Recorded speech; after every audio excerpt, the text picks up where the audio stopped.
because no one really thought that he was going to beat her. Oh, yeah. He didn't think of it until that night.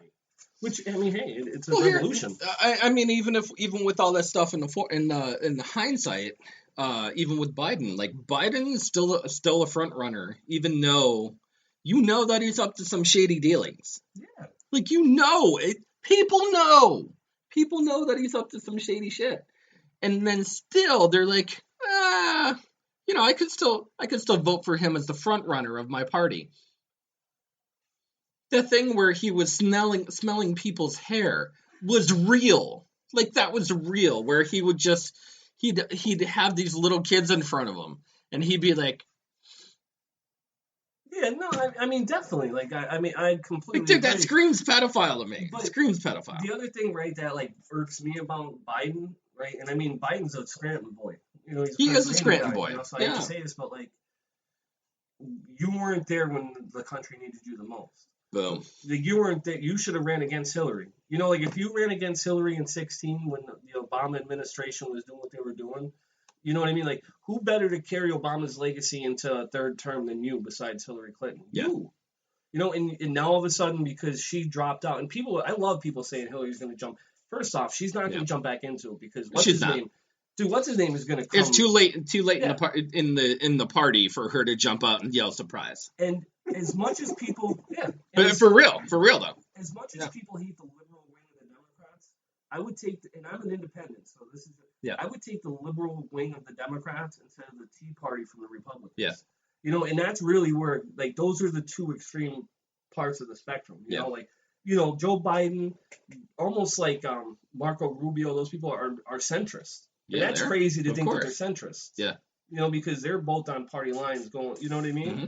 And, but to kind of go back to what we were saying with local things, Scranton has 4 or 5 different write-in candidates, which surprises me. Because usually, it's finally getting to the point where people not only for mayor, but for city council as well. Yes, absolutely. And, like, no names are going in there, which is great. Because, you know what? I would love to see a no-name happen to win that. Because, you know what? They're going to be the best candidate that's not corrupted by big politics already. I wish that Bob Bolus would have ran against Jessica Rothschild in a face-to-face and just tell me where this city lies. And he would have lost. Just tell me where, but that's what I mean. Just tell me, you know what I mean? Tell me where it goes. Just kind of like Bob Bolus, not necessarily that Bob Bolus isn't, he's a big name in this area. A huge name. Yeah, but people aren't going to go for the guy that's not. No. Well, no. And I'm not saying it's because of his name. He's already put out enough damage for his name to not get elected. Is what I'm going with. The only thing you have to do is just watch the city council meetings on TV every now and again. Some of the stuff that he does. Did you happen to see? And not to skip to a different thing, but did you happen to see the thing for Dunmore for Keystone Landfill? Are they voting on the Keystone Landfill? They're supposed to. Well, first off, you gotta pass that. You gotta pass that because if you don't, Louis takes his money and goes. Here was the thing with that. Not only did they already say F you to the town, but they said if you do happen to go through with it, that's what's going to happen. Yeah, absolutely. Big F you to everybody. Listen, dude, they're multi-million dollars. Casino down there. Yes. You think he's worried about a couple kids? He doesn't care. You know what I'm saying? Yeah. I'll just stack it on there. Just type it. But it was so shady that it was like the what the heck did they call him? He was the director of landfill sanitation. Yes. Blah blah blah. And he sent out this email because the mayor vetoed the acceptance, the council vote, which accepted that they could extend the landfill for another 32 years. 32 years of bringing more garbage into a landfill that's and not necessarily that it's capped. It's already large enough that it's creating problems for rainwater and everything else on the downflow of these cities. Jessup, Dunmore, Troop, all these places are having like horrible. Plus the bad bus contracts. Woo, brother! Like, I mean, when mobsters decide to be mobsters do things in the background that you don't ever understand. Like, That contract It's was the terrible magic 70 trick, years dude. ago. It Yeah, is that exactly. magic trick. There he is. He's shuffling the cards, and then boom, hot girl walks by. Who are you looking for? Remember one thing. This is not just on the one town though now, because you're talking about the thing going on, the landfill, which is actually Dunmore and Troop. Now you're talking about busing contracts that's in Scranton. But then besides all that, people are looking at the casino, and the casino's all the way down in where Mount Pocono. Mount Pocono. I'm sorry. Mount Pocono. Airy It's in Casino. Mount Pocono. Yeah. Mount Pocono. Yep. And then what? Right, the casinos will pay the fines to not have people. Of course they much will. Yeah. Because, and people go, oh, like I'll still go in there. Yeah. Oh, great. Drop thousands. Yeah, I'm good. Like Yeah. I'll gamble. I would rather gamble right from my couch, right over the phone. Dude, I know a couple FanDuel. people that were shady enough to say that they quit their jobs to do gambling full time. Oh yeah, absolutely. Because you're never gonna win. Never gonna win. Well, Never gonna beat the house. You know, you're Yeah. gonna lose 60% of the time and win 40. Of course you are. Yeah. But when it comes down to it with Scranton, I like to see some changes. I like to see. I would mean, love to see changes, man. I would love to see Giovanni Piccolino, like a local guy, that constantly. I mean, that's They're all local guys, aren't they? They can't be. Well, No. I mean, you have to be a local Well, look at- or a girl, local guy Here's or the girl. thing. So Jessica Rothschild is out of the area from Jersey. Something came Yep. in, fell in love with the area, went to the university. She went to the University of Scranton. And then that's how she's locked into it. But Giovanni Piccolino and his family have been Bolaños Pizza. I mean, I was Forever. 4 years old going there, and my dad remembering it. And they were always nice and courteous. He always does nice things. The only problem is that he never had the name recognition because it was always, it's either Democrat or Republican, but Yeah. people are fed up. That's true. Like the revolution, I think, has begun when it comes to politics because there's more independence than almost both parties. Well, here's the sad thing about, and not necessarily the city of Scranton, but the city of Scranton is dying. Yeah. If not almost dead. It's dead.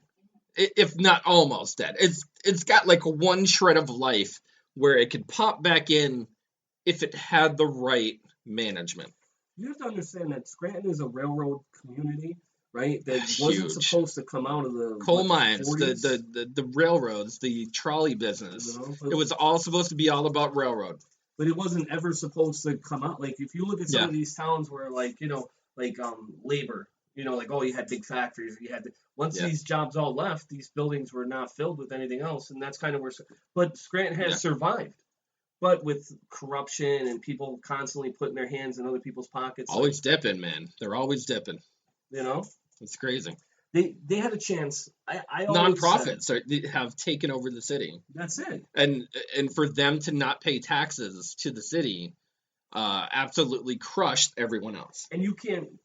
It's going to take someone to actually look at the city council and the mayor and tell them that this is what the people want. Yeah. Because that's what the people want is a fair shake. That's all they want. But it's if But here's the thing. You have a nonprofit organization that comes into the city of Scranton, right? They already get that tax break. They're already hiring, let's say 40, 50, 60, maybe even 100 people, right? And they're bringing in the money. They're bringing in that money for people. You can't make profit, of course, on a nonprofit, but you can pay people.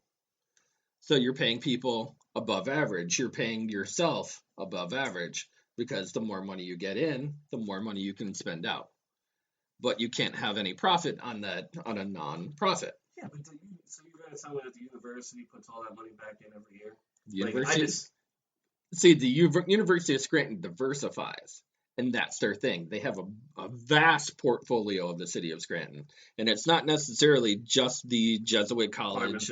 It's apartment buildings. It's parking lots. It's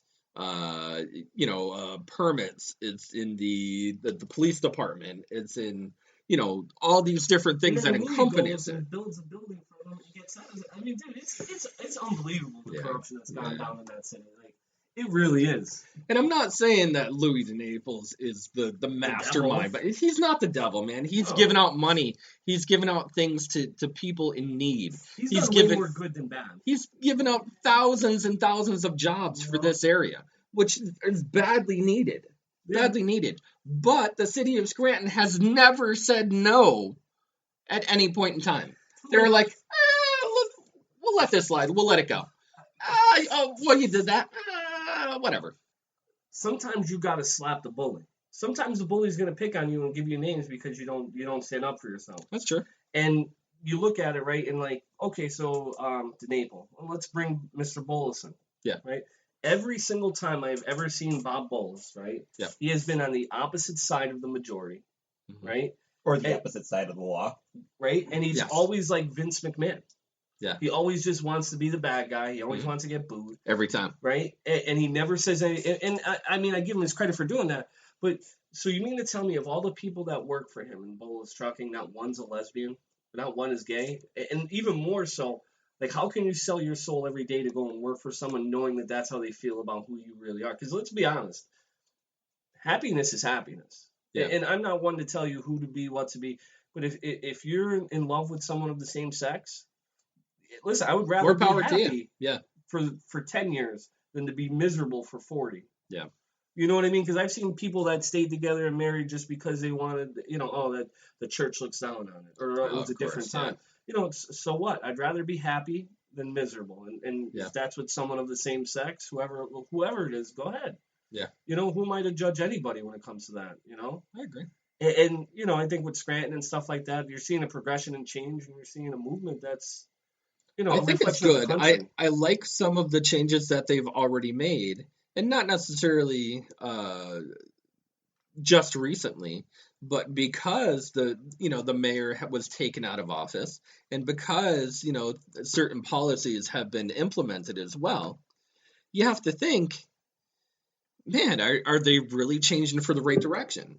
And the answer is yes. I think it's a definite change in the right direction. I mean, as far as like medical marijuana right now, the state is actually passing a law for recreational marijuana soon, if they happen to get to that point. What do you, and not necessarily that this is like a local thing, but it's a statewide thing, and in the state and the federal always combats each other, always. Well, I mean, when you really look at this as in a grand scheme of things, right, of everything, right? Always about money. Give me liberty or give me death. Yeah. Is where I'm at, right? Yeah. Because at some point in time, right, we all understand that federal law supersedes state law. Federal law is every time. So legally, federally, it's banned in the entire country, whether it's California, Colorado, whatever. But if they're allowed to do it, like, give me liberty or give me death. Either all of us can or all of us can't. There is no, like, I think us as a culture, and this kind of goes back to when we were talking the other day with the magic school bus conversation we had. There's a line that's blurred, right, where it could be this or it could be that. I'm sorry, but certain things are based on facts in this world. Like, I was born on this day. I am this old. I am this many years old. My kid's name is this. I live in Scranton. We film in Dixon City. You can't tell me that we're in Dixon City when we're actually sitting on my couch in Scranton. Sure. Facts are facts. Yeah. And the line is getting blurred where it's like, well, it kind of could be this, or it kind of could be that. It's very wishy-washy. Yeah. Yeah. And that's kind of where, and I think that's a reflection of politicians always, before Trump, always not wanting to offend somebody, but wanting to say the right thing. To please people. Correct. You know what I mean? Sure. To be with the majority, Sure. And Trump came in and said, like, I don't care who I offend, which I respect, and that's kind of where the revolution, I guess, in a sense, is now, is people don't want, like, nobody wants somebody that was on city council to now be the mayor, because we saw what happened with that. Yeah. We saw what happened with some of the stuff. So if you really want change, you got to think, like, I want the guy who owns the pizza shop that's been in the city for 40 years paying these taxes to represent me, because he's been on the side with me. That's true. I don't want the guy that owned the karate dojo that was the city collector and had $17 million in the streets. Like, you did a poor job. That's true. It's 2019. We're talking about gas card situations. It's 2019. Yeah. You don't have that stuff under wraps already? Dude, that was crazy. That was the other scandal that just happened too. For those of you who do not know, the city of Scranton gave out the city certified vehicles to city personnel who took them on vacations. They took them out of state. They gave them gas cards, and they were like, here you go. We're not even going to check to see where the heck you went. I don't even have a big problem with because the fire chief, which is situation, is a really nice guy. So nothing against him personally. It has nothing to do with him.